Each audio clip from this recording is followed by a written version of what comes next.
Welcome, my name's Larry O'Brien. I'm the General Manager of Microcrew, the Majestic Fine Wines Division of Wirtz Beverage in Nevada. I'm also a Master Sommelier, and most importantly today, I'm a Riesling geek. I'm going to give you a lot of 411 on why Riesling's such a cool grape variety, why it's so appropriate in just about any restaurant setting, and why German wine law, though intimidating, gives you all the information you could possibly want. I'm also going to introduce the wines of Grands Facian, an estate from the Mosel River and the newest addition to the Majestic Fine Wines portfolio.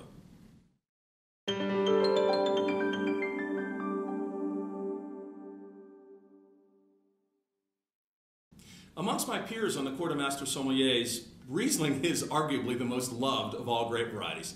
And you might ask yourself why. I mean, Riesling doesn't share a reputation of greatness with Cabernet or Chardonnay or Pinot Noir for that matter.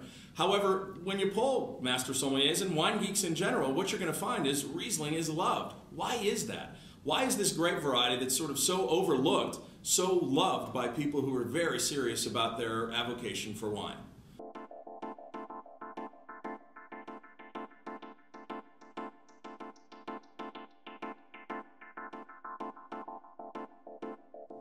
Riesling is pure. It's a liquid reflection of where it's grown. There's nothing you can do in the winery to enhance the character of those grapes once they're off the vine. And the character of Riesling is what makes it so pleasurable. Think about the aromatic and flavorful characters that exist in Riesling, the charming, bright, tropical fruit, stone fruit, underripe orchard fruit. Think about the floral character. Think about the lip-smacking, mouth-watering acidity that makes Riesling so pleasurable.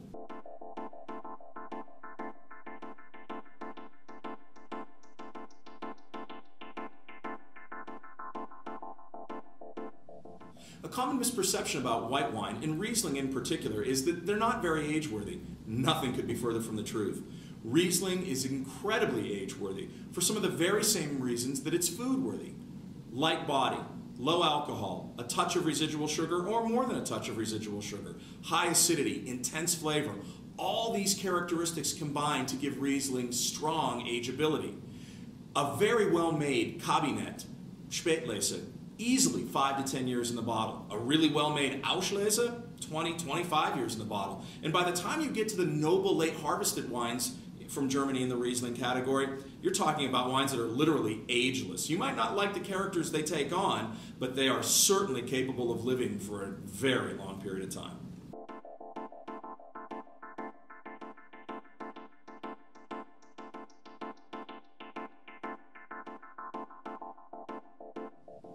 Now, when it comes to German wine law, look, it's pretty intimidating. The language is difficult, and they provide such an excess of information, it's just overwhelming. However, let's distill German wine law down to its basics. There's law about geography, and there's law about grape ripeness. Geography is pretty simple. They're basically telling you, to the smallest unit of viticulture possible, where do these grapes come from? They start with the large land area and they inwardly telescope down to the smallest land area. We're going to begin by introducing Anbaugebiete. Say it with me now, Anbaugebiete. There are 13 of these large viticultural areas throughout Germany. Within those 13 large viticultural areas throughout Germany, there are 34 Bereich. Say it with me now, Bereich. The Bereich contain villages which are surrounded by a sea of vines, and those vines are broken up into two types of vineyards. Very large vineyards called Großlagen, and very small single vineyards called Einzlagen. Pretty simple. Now that you're masters of German geographical terms, let's talk about grape ripeness. Germany's located at about the 50th parallel north.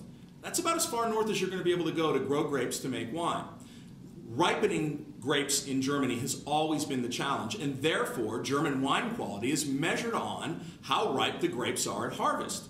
And Germans, being Germans, they've codified this into a hierarchy, a very strict hierarchy, yes? And that hierarchy tells you exactly how ripe the grapes were at harvest. Let's introduce that to you. There are Qualitätswein bestimmte Anbaugebiete. That's a mouthful. Can I say that one more time? Qualitätswein bestimmte Anbaugebiete. That means quality wine from one of those 13 regions.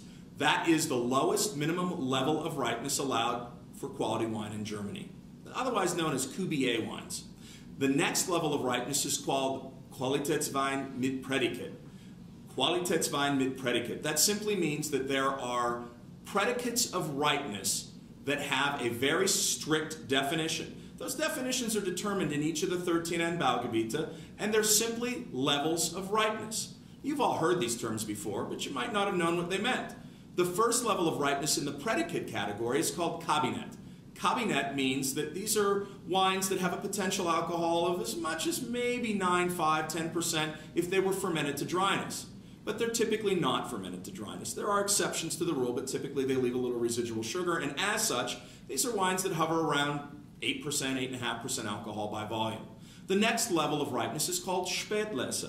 Spätlese literally translates late harvest, and these are wines with potential alcohol of say 10%, 11% by volume, and they're going to get a little richer, a little bit more intense because the grapes got a little bit riper.